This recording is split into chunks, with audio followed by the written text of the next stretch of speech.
Haleluya, shalom. Tuhan cuek, itu yang menjadi tema firman Tuhan buat kita hari ini. Tahukah saudara arti cuek? Secara sederhana, arti cuek itu tidak merespon, tidak menanggapi, bukan berarti karena tidak didengar. Misalnya ibu-ibu memanggil anakmu, ucok, didengarnya, bukan tidak didengar. Didengarnya ucapanmu, tapi misalnya karena dia sedang asik main game, dia tidak mau tahu dengan panggilan kita. Itu namanya dia cuek. Cuek itu tidak menanggapi, tidak merespon, dan tidak mau tahu dengan persoalan kita. Walaupun kita misalnya curhat sama dia, terus bilang, oh iya, iya ya, oh gitu ya.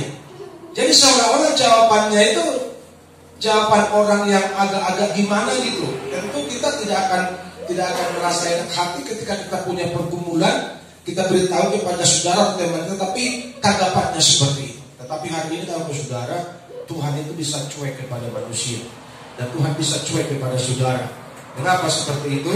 Kita lihat firman Tuhan. 1 Samuel pasalnya yang keempat, mulai ayat 1, dan perkataan Samuel sampai ke seluruh Israel. Orang Israel maju berperang melawan orang Filistin dan berkemah dekat Ebenezer, sedang orang Filistin berkemah di Afek. Orang Filistin mengatur barisannya berhadapan dengan orang Israel. Ketika pertempuran itu menghebat, terpukullah kalah orang Israel oleh orang Filistin, yang menewaskan kira-kira 4.000 orang di medan pertempuran itu. Ketika tentara itu kembali ke perkemahan, berkatalah para tua-tua Israel, mengapa Tuhan membuat kita terpukul kalah oleh orang Filistin pada hari ini? Marilah kita mengambil dari Silo tabut perjanjian Tuhan, supaya ia datang ke tengah-tengah kita dan melepaskan kita dari tangan musuh kita. Kemudian bangsa itu menyuruh orang ke Silo, lalu mereka mengangkat dari sana tabut perjanjian Tuhan semesta alam yang bersemayam di atas para kerub. Kedua anak Eli, Hofni dan Pinehas ada di sana dekat tabut perjanjian Allah itu. Segera sudah tabut perjanjian Tuhan sampai ke perkemahan, bersoraklah seluruh orang Israel dengan nyaring sehingga bumi bergetar. Dan orang Filistin yang mendengar bunyi sorak itu berkata, apakah bunyi sorak yang nyaring di perkemahan orang Ibrani itu? Ketika diketahui mereka bahwa tabut Tuhan telah sampai ke perkemahan itu, ketakutanlah orang Filistin, sebab kata mereka, Allah mereka telah datang ke perkemahan itu, dan mereka berkata, celakalah kita, sebab seperti itu belum pernah terjadi dahulu. Celakalah kita, siapakah yang menolong kita dari tangan Allah yang maha dahsyat ini? Inilah juga Allah yang telah menghajar orang Mesir dengan berbagai-bagai tulah di padang gunung. Kuatkanlah hatimu dan berlakulah seperti laki-laki, hai orang Filistin, supaya kamu jangan menjadi budak orang Ibrani itu, seperti mereka dahulu menjadi budakmu. Berlakulah seperti laki-laki dan berperanglah. Lalu berperanglah orang Filistin itu sehingga orang Israel terpukul kalah. Mereka melarikan diri masing-masing ke kemahnya. Amatlah besar kekalahan itu dari pihak Israel. Gugur 30.000 orang pasukan berjalan kaki. Lagi pula tabut Allah dirampas, dan kedua anak Eli, Hofni dan Pinehas tewas. Sampai di situ pembacaan firman Tuhan. Yang berbahagia adalah mereka yang mendengar firman Tuhan dan yang melakukannya dalam kehidupan mereka hari lepas hari. Haleluya. Ada satu kenyataan yang memilukan yang dialami oleh bangsa Israel di medan peperangan. Apa itu yang memilukan tersebut? Di dalam ayatnya yang ke-6, kalau saudara perhatikan tadi, begitu ayat 5, orang Israel bersorak karena tabut Tuhan sudah ada di tengah-tengah medan peperangan tersebut. Mereka bersorak sampai bumi bergetar. Mengapa mereka bersorak? Karena mereka sudah pasti berpikir, kalau Tuhan ada di sini, kami pasti berkemenangan. Kalau Tuhan ada di sini, musuh pasti kalah. Kalau Tuhan ada di sini, musuh pasti lari tunggang langgang. Itulah yang membuat bangsa Israel bersorak sampai bumi bergetar. Dan tahu saudara apa yang terjadi? Kebalikannya. Ketika perang terjadi, bangsa Israel lari kocar-kacir. Bangsa Israel kalah. Bangsa Israel tidak mampu, tidak sanggup mengalahkan musuhnya. Pertanyaannya, kenapa mereka kalah? Padahal Tuhan ada di sini. Tuhan ada di tengah-tengah mereka. Kenapa mereka kalah? Jawabannya simpel, karena Tuhan cuek. Haleluya. Tuhan cuek. Tuhan bilang begini, masa bodoh dengan lu deh. Lu mau hancur di situ. Lu mau kalah di situ, buat diam deh, kata Tuhan. Saudara bisa bayangkan, kalau Tuhan berdiam diri dan tidak mengindahkan seruan dan doamu, maka kita tidak akan menjadi apa-apa lagi. Itulah bersama. Jadi ini yang perlu kita renungkan bersama hari ini, bahwa bukan setiap seruan orang percaya didengar Tuhan. Walaupun kata orang doa itu kan didengar karena Tuhan tak tuli.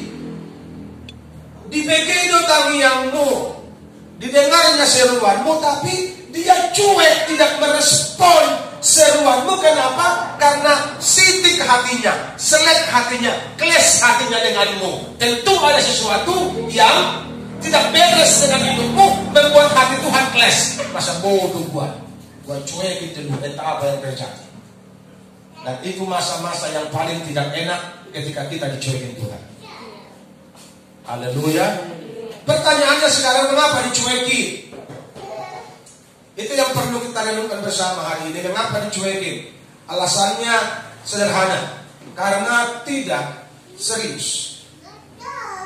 Ayat yang keempat, kemudian bangsa itu menyuruh orang ke Shilo. Lalu mereka mengangkat dari sana tabut perjanjian Tuhan semesta alam yang bersemayam di atas para kerub. Kedua anak Eli, Hofni dan Pinehas ada di sana dekat tabut perjanjian Allah. Bangsa itu tidak serius dengan Tuhan.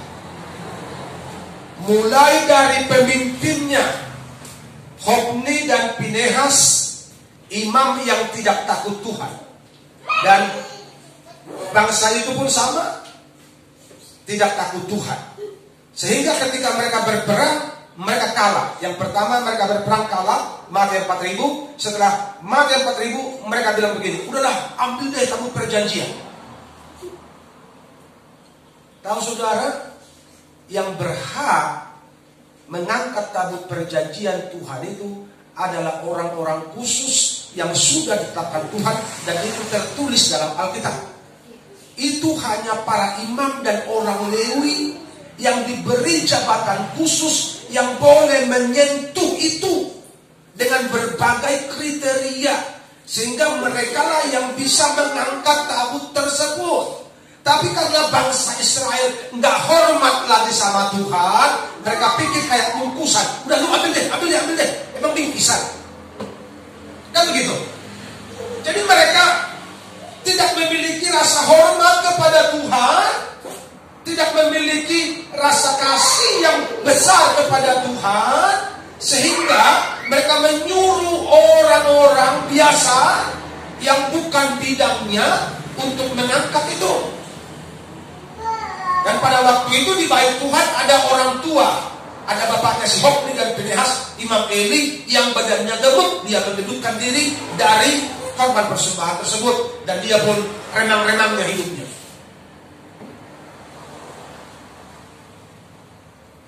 Makanya anak Tuhan gak boleh hidupnya remang-remang. Haleluya.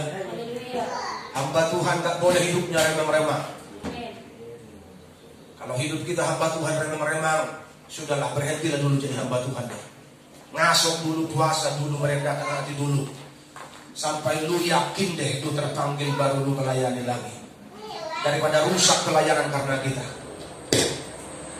Hofni Pinehas membuktikan pelayanan rusak, tatanan kehidupan rusak, oleh karena mereka sebagai pemimpin tidak memberikan cermin, tidak memberikan contoh yang baik untuk para jemaat pada waktu itu. Tabut perjanjian datang, diangkat oleh orang-orang seadanya, tanpa melalui prosedur yang sesuai dengan firman Tuhan. Setelah diangkat, mereka bahagia, mereka bangga. Kenapa? Karena mereka sedang memanfaatkan Tuhan untuk kepentingan pribadinya. Betul apa salah? Karena kalahnya mereka, ambil lagi. Karena menurut mereka tidak ada lagi pertolongan dari tempat lain, karena musuh terlalu kuat, musuh terlalu hebat, tidak ada lagi pertolongan. Udah deh, doalah kita. Kira-kira begitu kalau zaman sekarang. Panggillah Tuhan, udah ambil tabut perjanjian itu. Jadi mereka itu bukan karena mengasihi Tuhan, sehingga mereka mendahulukan Tuhan, bukan. Karena mereka terdesak, karena mereka terjepit, karena mereka ketakutan, sehingga mereka mau memanfaatkan Tuhan untuk kepentingan pribadinya. Haleluya.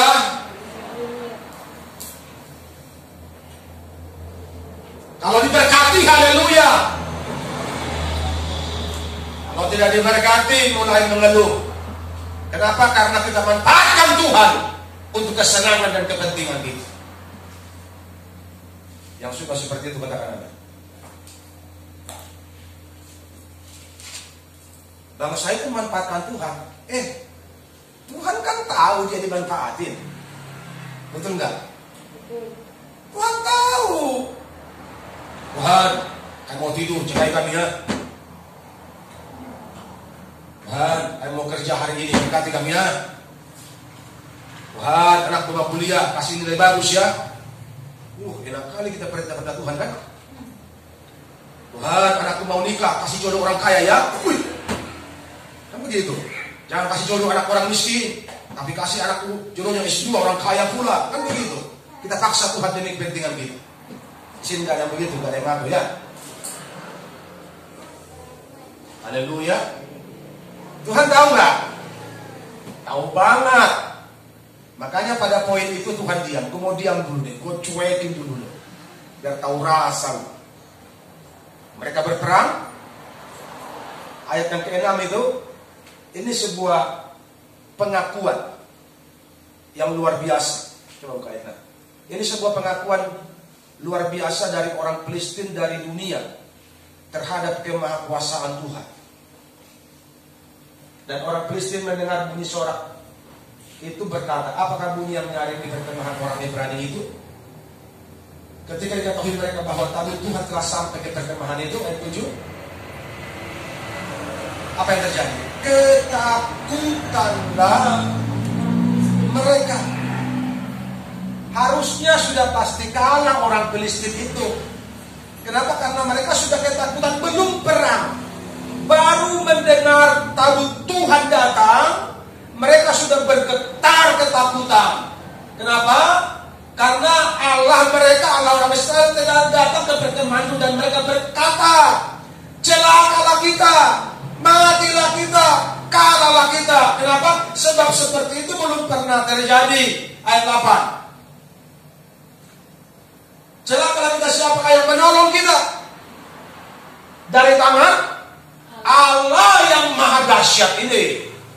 Jadi orang Palestina, orang fasik, orang tidak mengenal Tuhan, mereka mengakui kemahadahsyatan Allah Israel yang bersemayam di atas para kerub yang ada di bait, di tabut Tuhan, tabut perjanjian itu. Dan kalau tabut itu ada, mereka pasti menang. Itu teorinya. Inilah juga Allah yang telah menghajar orang Mesir dengan berbagai-bagai taatulah kepadamu. Jadi orang Palestina itu sudah mengalami ketakutan, tetapi karena mereka tidak punya pilihan, makanya dalam ayat ke-9, kuatkanlah hatimu. Mereka bilang kepada teman-temannya, jaga seperti laki-laki. Kita harus berperang. Kenapa? Karena kalau kalah jadi budak. Itu sudah konsekuensi perang. Kalau kita kalah, kita mau diapain pun terserah orang yang menang itu. Syukur-syukur kalau orang yang menang itu baik-baik. Kita cuma dijadikan budak. Kalau dibabat habis sampai mati, karena memang begitu hukum rimba. Belum ada HAM pada waktu itu kan. Jadi suka-suka yang menang. Jadi mereka pikir, orang presiden pikir, daripada kita menjadi budak, lebih baik kita berperang. Artinya mati lebih baik daripada kita diperbudak oleh bangsa Israel. Ayo, kuatkan hatimu, jadilah seperti laki-laki.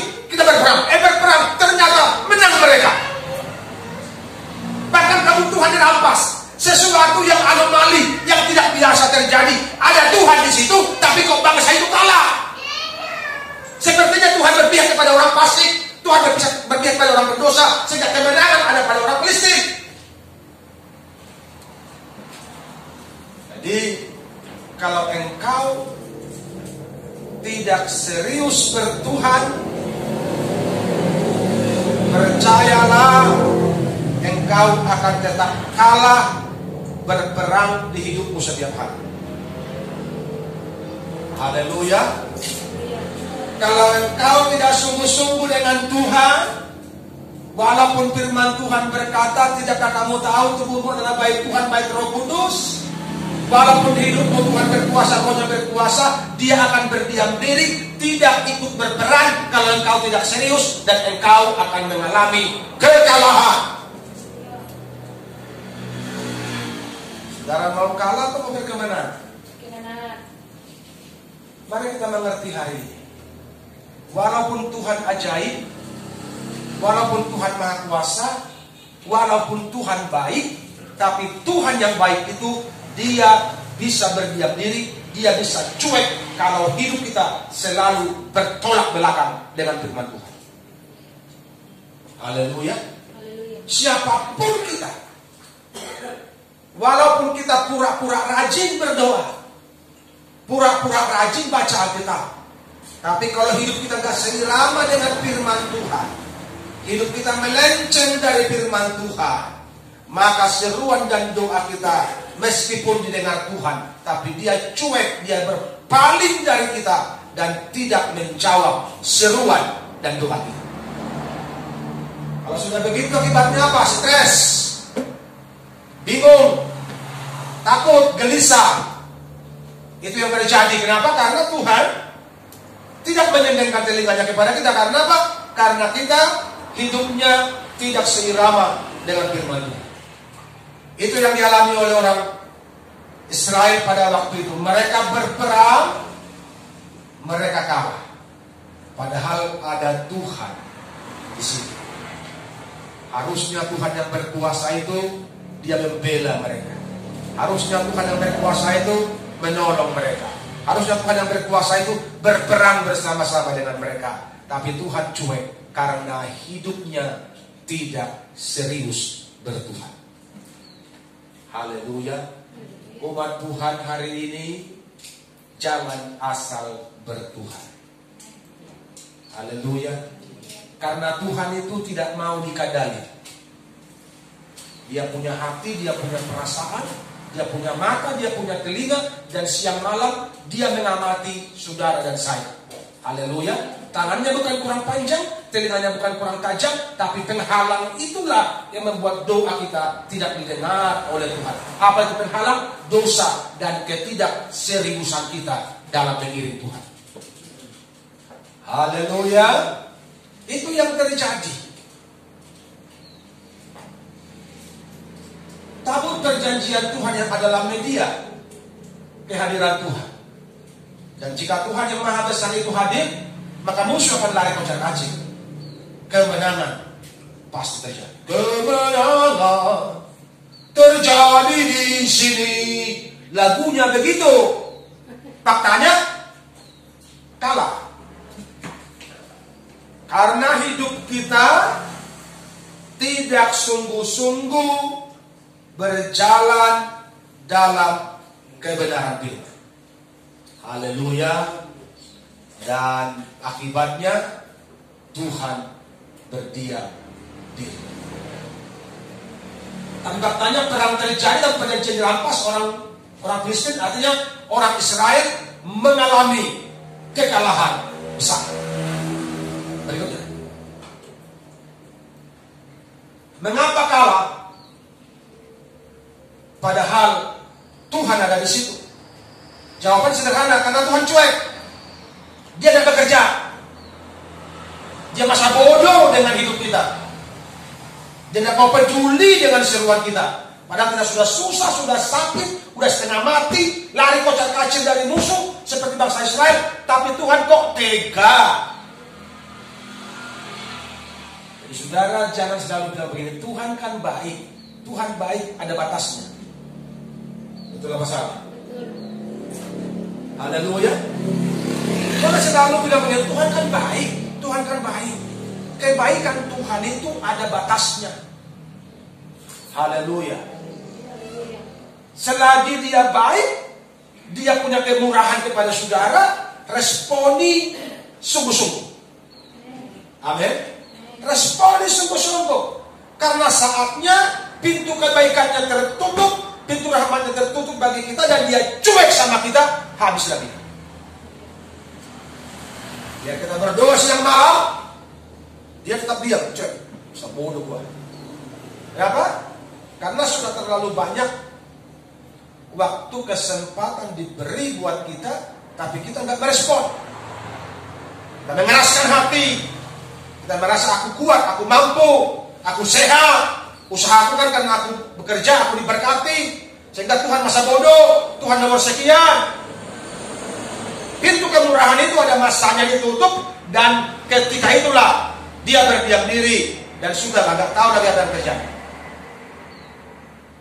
Tuhan membiarkan orang Israel kalah karena mereka tidak setia terhadap Tuhan. Mereka tidak setia. Mereka selalu berdoa kalau lagi susah. Mereka berdoa kalau lagi butuh. Mereka berdoa kalau punya kepentingan. Tapi kalau mereka senang, mereka melupakan Tuhan. Mereka tidak setia menjalankan kebenaran firman Tuhan setiap hari. Akibatnya Tuhan mencueki mereka. Mereka hanya apa? Memanfaatkan Tuhan saat mereka terdesak. Bertobat dadakan. Tuhan, kamu tobat deh. Kayaknya berat kali ini.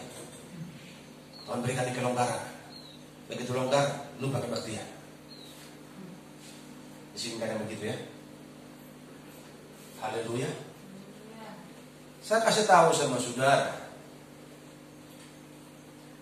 kebenaran ini meteraikan di hati. Amin. Kalau engkau malas kebaktian, engkaulah yang menutup pintu sorga terbuka bagimu, bukan Tuhan. Saya ulangi, simpan di hatimu baik. Kalau engkau malas kebaktian, engkau malas cari Tuhan, engkau sendirilah yang menutup pintu sorga itu terbuka bagimu, bukan Tuhan. Karena engkau bersengaja menjauhkan diri dari hadirat Tuhan. Jadi bertobat dadakan. menyebabkan nama Tuhan terdesak. Tuhan tolong, gue mau tobat deh. Gak sanggup deh gue lagi deh. Kan begitu, itu ciri-ciri orang Israel. Kalau mereka tertindas, mereka diperangi, mereka diperhamba, mereka bertobat tidak akan berseru, Tuhan tolong, gak sanggup lagi kami. Sehingga Tuhan kirim nabi, Tuhan kirim hakim-hakim membebaskan mereka. Kalau mereka sudah mengalami kelonggaran sedikit, mereka melupakan Tuhan. Apakah saudara seperti itu? Jadi bertuhan itu bukan soal engkau diberkati apa tidak, bukan soal engkau ditolong apa tidak, bukan soal engkau disembuhkan apa tidak, bukan soal engkau maju atau tidak, tapi bertuhan itu adalah menjalin hubungan pribadi yang baik dengan Tuhan setiap hari. Tidak punya kepentingan. Haleluya. Tidak punya kepentingan. Meskipun saya susah, menderita dalam dunia, saya mengiring Yesus sampai selama-lamanya. Orang yang punya kepentingan, dia akan berkata begini, aku akan iring Tuhan kalau aku sudah kaya. Aku akan iring Tuhan kalau nanti aku sudah tua, anak-anakku sudah sukses, berhasil semua. Aku akan iring Tuhan kalau usahaku ini berhasil, keluarga kalau sudah beres, semua bahagia, tidak ada lagi masalah yang kuhadapi, aku baru mau ikut Tuhan. Itu orang yang punya kepentingan. Tapi orang yang tidak punya kepentingan dengan dirinya, aku mengasihi engkau Tuhan, apapun yang terjadi. Aku mencintai engkau Tuhan, apapun yang terjadi. Diberkati atau tidak, cintaku bertambah-tambah sama Tuhan. Haleluya. Agak lemas ya. Diberkati apa tidak, engkau tetap cinta Tuhan. Hidup atau nama Tuhan ini. Haleluya. Haleluya. Kalau tidak, berat. Jangan pikir ringan. Makanya banyak orang undur dari pelayanan karena berat. Susah kali pelayanan, gaji nggak ada, katanya. Persembahan sukarela. Nanti masa depan gua kayak mana? Kembali ke Mesir, cari kerja. Haleluya. Sementara pendeta di sebelah enak-enak hidupnya, tiap bulan gajian, dapat rumah dinas, dapat mobil dinas, dapat fasilitas bagus, modal cuman STH dan pakai jubah, selesai urusan. Gaji gede. Gua udah mati-matian merintis, maka semangat maco. Tapi katanya Tuhan memberkati, ada tohobion, lari mau kembali ke Mesir. Betul apa salah? Tapi kalau kita mengiring Tuhan, melayani Tuhan, tidak punya embel-embel, tidak punya kepentingan, engkau betul-betul murni karena engkau dipanggil dan engkau meresponi panggilan itu, engkau mengasihi Tuhan. Saya mau katakan kepada saudara, engkau akan setia tanpa syarat. Amin. Engkau akan melayani Tuhan tanpa syarat. Diberkati ya puji Tuhan, dan diberkati ya puji Tuhan. Katakan amin. Amin. Mau seperti itu? Haleluya. Haleluya. Bisa seperti itu? Kalau tidak seperti itu, berat kita mau ke surga. Haleluya. Berat kita mau ke surga, berat. Kalau masih banyak syarat, masih banyak kepentingan kita, berat kita mau ke surga. Haleluya. Karena Tuhan sudah bilang sempit jalannya. Betul nggak? Betul. Ada saudara pernah baca Alkitab, lebar jalan ke surga. Jalan ke neraka, jalan ke maut, betul lebar. Jalan ke surga sempit. Itu hanya sebuah ilustrasi bahwa untuk ke surga itu betapa beratnya perjuangan kita. Kan begitu? Sampai diibaratkan jalannya sempit. Artinya orang harus berbondong-bondong lewat jalan yang sempit ini. Siapa yang kuat, siapa yang bertahan, mereka yang mampu dan berhasil melewati jalan sempit yang terjal ini. Haleluya. Makanya tidak lagi punya kepentingan-kepentingan yang lain. Oh dokter,